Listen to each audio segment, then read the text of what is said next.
You ask Tiger to solve. This deals with linear equations with one unknown.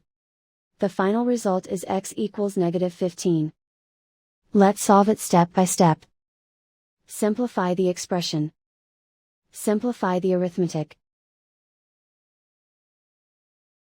Group all constants on the right side of the equation. Subtract 30 from both sides. Simplify the arithmetic.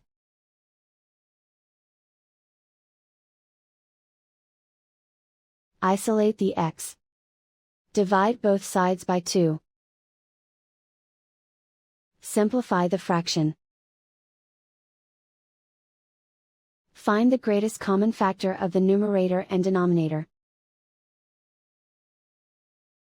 Factor out and cancel the greatest common factor.